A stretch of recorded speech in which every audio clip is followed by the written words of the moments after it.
What is today the Georgetown Loop Railroad in north-central Colorado was originally completed during 1883 and 1884 as part of a line that reached west from Denver up into the rich mineral deposits along Clear Creek. When the railroad reached the mining settlement of Georgetown, though, the going got tough.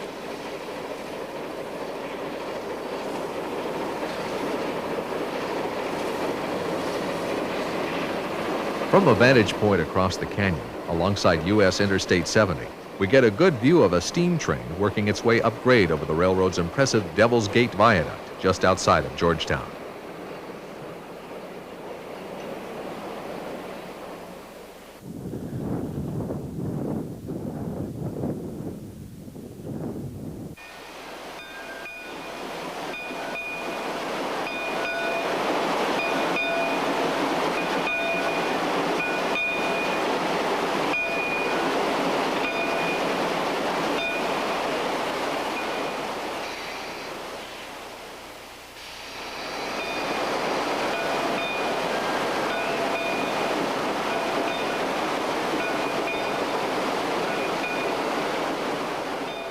The locomotive pulling our train today is a geared Shay-type engine.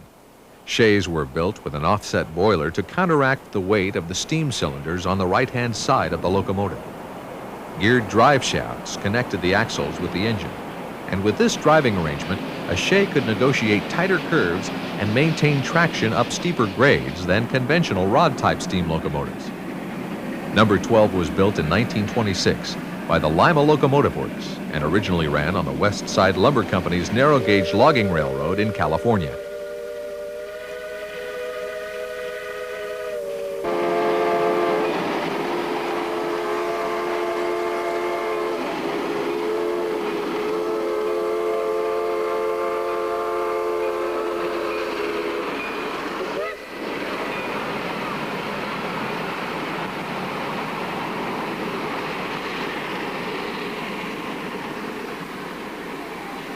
It is about 5 times stronger than the old bridge, though, which is nice because they say the old bridge swayed as the train went across it.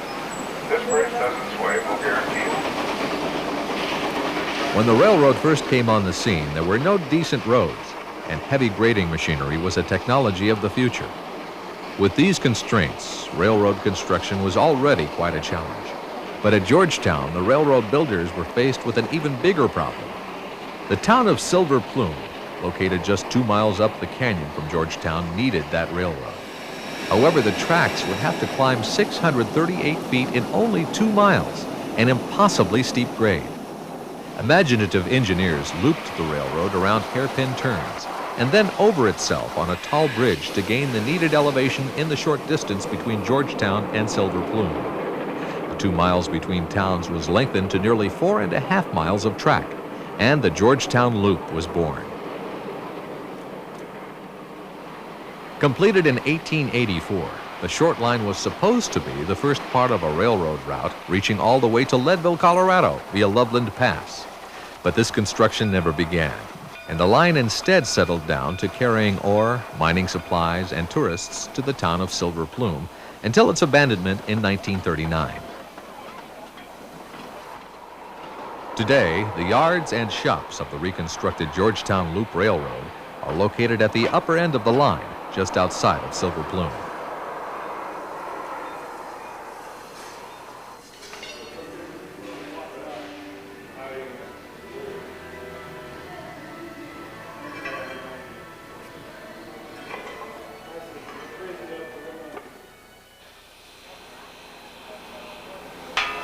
Our locomotive has just taken on water at Silver Plume and readies for another journey down the many curves of this railroad.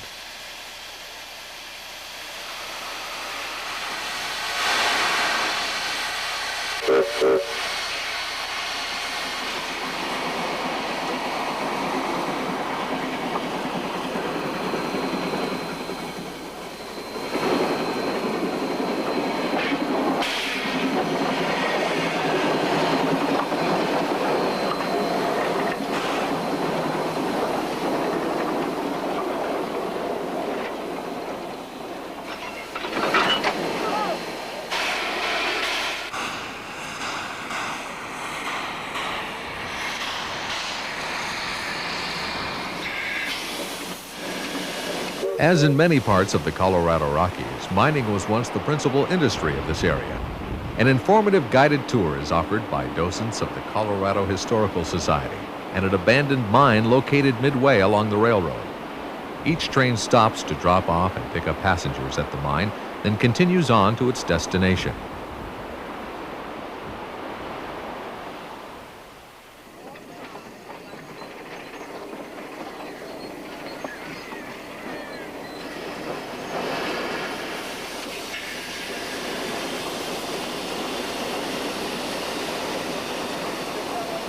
The railroad winds its way through the lush forests, passing several abandoned mines and their tailing piles. Sharp-eyed tourists can spot stone foundations which once supported hoisting machinery.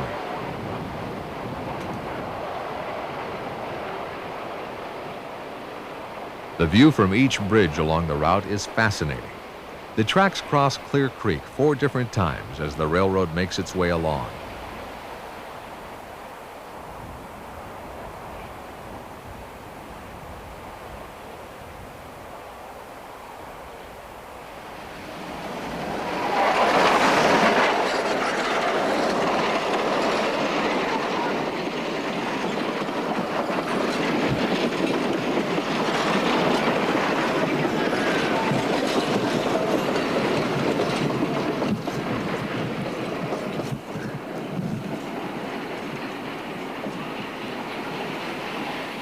High point of a visit to the Georgetown Loop Railroad is the breathtaking trip over the curved Devil's Gate Viaduct, which towers 96 feet above the turbulent waters of Clear Creek.